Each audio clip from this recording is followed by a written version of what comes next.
Hey, what's going on, everybody? My name is Victor and welcome to my YouTube channel, which is all about helping people navigate their spiritual awakening process. And today is my Friday question and answer video where I answer as many of my subscribers' questions that I receive throughout the week as I possibly can. And I always leave all of the questions right down below in the description box for you to check out. So the first question I got is from somebody who just asked me to talk more about like a shift in humanity to a more of a heart-centered perspective. Well, I don't know what to share about that other than to say that yes, that's essential. I see what is happening. I see that's what is important. In the beginning, and what I'm seeing a lot in like the up and coming movement of like spiritual people, is a lot of still attachment to a lot of ideology and principles and concepts, and this is how things really are, and people don't understand, and it's still kind of on like an intellectual level. But what truly is effective in healing people, which I know most people watching this feel like they're here to help with, is to live from that heart-centered perspective and to just be more in their heart. And when you're in your heart, when you're feeling true compassion and you're truly open and empathic, people can feel that, even closed off people, and that energy of compassion is far more transformative than convincing someone's mind to adhere to your own personal way of perceiving things. Someone asked me how I see the awakening, a spiritual awakening, affecting sexuality. That's sort of a broad question, obviously, but what I will say is that a lot of fundamental concepts like sexuality, you know, religion, like big, like more core concepts that are germane to a human being, your perspective of that will change a lot, and as a result, the way you go about it will change a lot as well. And I think a lot of people are kind of waiting for like a massive change, and what I've noticed is that my perspective on everything, as my consciousness expands on a daily basis, is slightly different on a day-to-day basis. And over the span of years, I can look back at how I interacted and how I was with things like sexuality and stuff like that is like drastically different.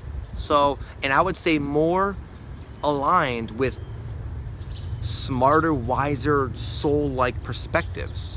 As we expand, as we awaken, we see things more clearly, and as a result, we conduct ourselves accordingly. I'm not going to give you what I believe it is and how I think it should be done, because that's not what this is about. What it's about is you coming into harmony with what you truly see and feel about it. We'll all express things like sexuality and art and music and stuff like that in our own unique ways. And there's no right or wrong. What the massive shift is all about broadening your perspective and allowing everyone to express it in their own way, and just having room for everyone. And understanding just there is no right or wrong. Someone said, when I meditate and I go into deep meditation, I can feel myself sinking and falling into the floor. What can I do and how can I manage this? I would say the issue is not in the experience itself, rather your desire to manage it. So what? Let it happen. I would think that would be pretty cool. I'm a little bit jealous, quite frankly, hearing that. I'm just kidding. But that sounds neat. So what? Manage it? What is there to manage? You're not really falling through a floor. I doubt you're so into the meditative state where you truly believe you're actually falling through the floor, where you're going to actually be in danger of being physically harmed. I don't think that's the case. So I would just say, see where it takes you. I will say in meditation, going towards things that freak you out is the most, is how you make the progress. Rather than trying to, well, I like to meditate, but I want to avoid what's happening. What's happening is what needs to be happening. Maybe if you allow yourself to fall, you'll see where you fall to, and it's probably pretty cool. Someone says, how do I deal with a negative family member? And I almost didn't want to answer this question because I figured she was probably the only person experiencing that. What do you guys think? Is that true? Is she the only one going through that, or can you guys relate to that? I don't know. I don't have much to share about that. It's kind of a new thing for me. Just kidding. I drew that joke out far too long. What is there to do? I don't know. That's something that we're all here to kind of figure it out together. It's an interesting conundrum to be in, I agree. But if you find yourself truly affected big time by a family member, then you have to take ownership of your ability to either remove yourself in some way from that family member or accept that person for who they are. Perhaps you're trying to convince them of your own perspective and they're reacting to it. Maybe just have more acceptance and allowance. And be very careful, it's quite tempting, be careful not to slip into the victim mentality. Like, I'm stuck here, I can't avoid it, I'm stuck with this person. Why are you stuck there? What have you done up until this point that has caused you to be so stuck? Examine that. And the quicker you deal with your own reason for being perhaps stuck with a negative family member, the faster you can either get away from them or accept them. I'm not experiencing any synchronicity. What's blocking it? I would just guess your own need to experience it. Synchronicity is a very broad thing that can mean and take on a lot of different forms. Perhaps you have an idea, a definition of what synchronicity is, and because you're not experiencing anything within that little confine of your own mental concept, your perception is, well, I'm not experiencing synchronicity. But I would just, for one, don't feel, maybe you don't need synchronicity. Maybe you don't need to experience. Maybe you're so in tune and so awesome at going about your life. You don't need little signs to float in and say, hey, come this way. You just go that way initially. You don't need that middleman synchronicity bullshit. But I would suspect that has to do with your perception of how you believe synchronicity should be. We have the ability to communicate with higher aspects of our consciousness and our spirit guides in a lot of different ways. So don't limit yourself by insisting it needs to be a certain way, because you will block the other ways that perhaps are trying to come in. My Kundalini was activated and I had the shakes a lot. How long will it be until I'm fully awakened? How long before I became fully awakened? Well, first off, I don't consider myself fully awakened. I'm learning, I'm growing, I'm constantly still expanding. And there's no way I or anyone could ever tell you how long it's going to be. How nice would it be? How rich would I be if I could tell people, answer those kinds of questions with accuracy? I can't answer that, dude. And no one can.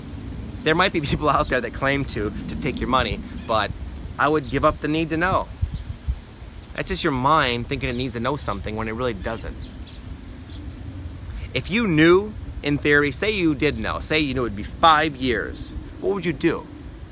You'd sit there and try to pass time for that 5 years, and that would just prolong it. Maybe you need to have the struggle and the stress and the unknown to get through it as fast as possible. Someone said they're having scary nightmares that make no sense. Should I ignore them or what? Well, what I've found in my own path is that oftentimes issues that are surfacing for me to deal with and finally transcend oftentimes come first in the form of confusing dreams. So I would allow the puzzle to come together. And oftentimes the dreams that you have now that aren't making any sense, in the context of some of the things you might learn in the next few days or week or month or year, it'll play a role in you figuring out this thing that's coming up. So everything that happens to you, it has a purpose. And it's not always gonna make sense why in the beginning, but you'll be able to look back and see the value in whatever you're going through now, especially the things that don't make sense. So I would ignore them, I wouldn't run from them. I also wouldn't spend tons of time insisting on figuring them out and deciphering them right now if you're not getting anything. It's just not the time if that's the case. Someone asked me, why can't I attract a girlfriend like me? Only ones who break my heart. Is it because of the awakening mode? I would focus more on your statement of, why do I only attract girls that break my heart? Why? Why do you attract girls? What are you putting out there? What kind of, like, perhaps desperation or need to be completed and fulfilled by a female or an opposite, someone, a girlfriend or whatever? That's probably what's attracting girls into your life that break your heart. Your heart can only be broken if you put yourself out there in a certain way that leaves you susceptible to that. That is what I would focus on. And once you figure that out, then you'll probably attract people more like you.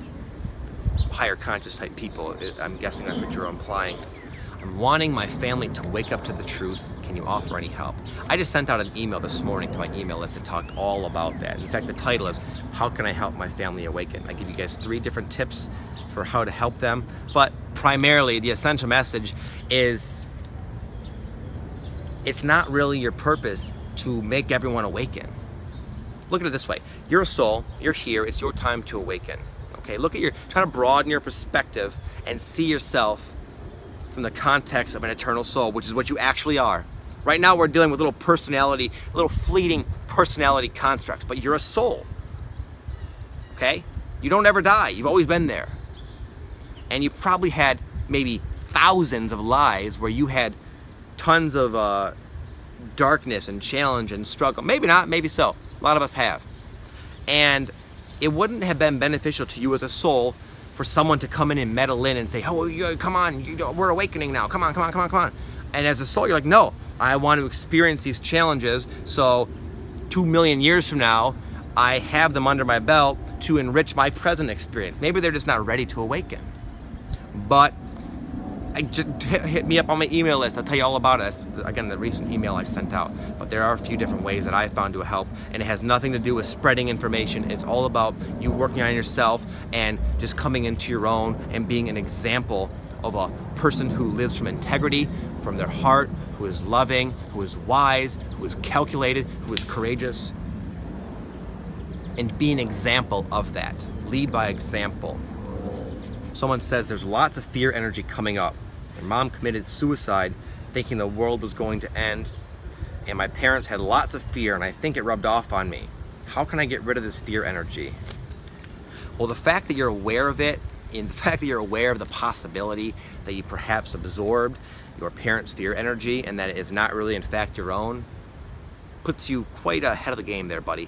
You're gonna be fine. It takes time. I'm in the process now going through a lot of the same thing. Again, when I was a little kid, I was hit by a random firework, and I don't remember the experience. And it's kind of been messing with me because I feel I have a paranoia that at any moment I could be blasted with some sort of fire tragedy. And I don't know if that's my own or my parents. My parents, of course, they watched their child get hit by a fucking firework, and I can only imagine the horror they experienced. And it's no wonder why they would have carried around a paranoia about that. But I feel like I have that. I have this paranoia that something tragic will happen to me or my kids or my house, and it's a fear energy. And oftentimes this energy has been with us so long, we start thinking about it and creating just mental justifications for its existence. We start looking for evidence as to why we might need to be on edge.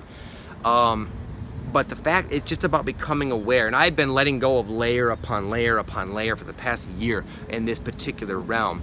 And in my experience, it's just a process. The fact that you're aware of it is good, and just be open to letting it go, open to accepting that it very well might not be your own energy, and it is something you absorb from your parents.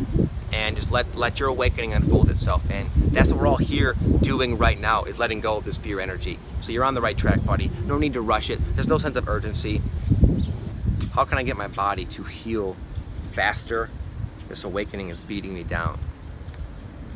I just made a video about this yesterday. It's gonna go up in the next couple days. It gives you guys 5 different techniques for assisting you with just the collective stacking up of physical ascension symptoms, because they are quite a nuisance and it does beat you down quite a bit.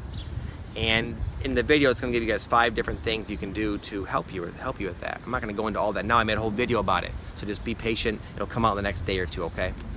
Is it true there are evil beings in the 4th dimension? Probably, yeah. Is it true that there is both dark and light on this planet, positive and negative? Yeah, you know. Evil, what is your definition of evil? I would examine that. Why? Evil, that sort of has like a superhuman connotation to it, the way I hear it. Evil, yikes, evil. You know, I see things as positive and negative. Negative meaning, in terms of beings, unconsciousness, further distance from the source in which they have been created, further from like the God source. Positive is more close to that, more of an embodiment of that. So rather than fear and dread and be weary of the evil beings, perhaps just accept them. Accept that some souls choose to descend further from the Godhead, if you want to call it that, just the source, as an experience they have the right to have. I look at it like this. Imagine yourself able to go to sleep. And I'm gonna kind of stealing this little analogy from Alan Watts, I'll admit. But I'm gonna kind of pawn it off as my own for a second here anyway. I'm gonna add my own spin to it. So imagine yourself sitting on your bed about to go to sleep, and you could dream anything. You could do anything you want. What would it be? Well, if it was me, and I just got into this ability right now, I would probably dream of living in San Diego, where I want to go, going to the beach, maybe flying around in the ethers, you know, eating amazing food, you know, whatever. I'd paint a beautiful picture for myself. And then the next night, I'd probably do the same thing. I'd probably do that for about a month. And then I'd say, wow, that's so awesome, but it's getting a little bit boring. Maybe I'll spice it up with a little bit of adventure. Maybe I'm the superhero and there's someone that needs saving, and I gotta like sift through the bad guys and save them. And that would go on for a while. And then it'd feel like, wow, I'm an eternal soul. I got a long time. I got a lot of dreams I can create. What would it be like, I don't know, just throwing this out there, to descend into utter darkness for quite a while, maybe a few thousand years, knowing I'll eventually come out of it. Maybe the experience of coming out of that darkness after all that time, the waking up, oh my God, I'm really this thing, I'm not that. Maybe that's one hell of a thrill. So, that's kind of what we're here doing. This is a fairly negative realm in and of itself. And it's, I believe it's just an experience that our souls wanted to have just for the sake of having it. So just allow your perspective to go all over the place. Don't be so myopic with, are there evil beings in the fourth dimension? That can lock you in to a very fearful little experience that you could create with that. Just open up. Is there a day where they're talking about Victor, felt spiritually awoken and everything got easier? Or is it a never-ending experience of, never-ending like journey of learning experiences? No, again, I'm not awoken. Don't look at me like that, please. I do this to show you guys that you can do anything I do. If you are fond of me, great. But every soul, even the bad ones, the dark ones, the evil beings, have this potential. So, no, I've yet to get to a point where everything has gotten easier. I would say that overall, things have not, the rate of transformation for me has only accelerated. So, on the surface, you could say, wow, this has gotten harder for me. But I've changed at the rate in which things have sped up for me. And I've also become a lot better at detaching and not labeling challenges as bad. I see that a challenge really is a pointer to a way that I could have a better experience from that moment forward. And if I didn't have them, I would just keep sifting through life in a very mediocre way. But having a lot of challenges is creating a very streamlined energy of what will satisfy me the most. What do I really like? What will actually give me an amazing life? How would I know that if I don't experience things that I don't like, to paint a clearer picture of what that dream life is all about? Allow your awakening to proceed and know that your perspective will change, and it's not just going to get easier. We all want a cushy little existence, but that's not what this is all about. But you will expand so much to where you will accept all the dark and all the light in your life, and you will see the value of all of it. And from there, you will have peace.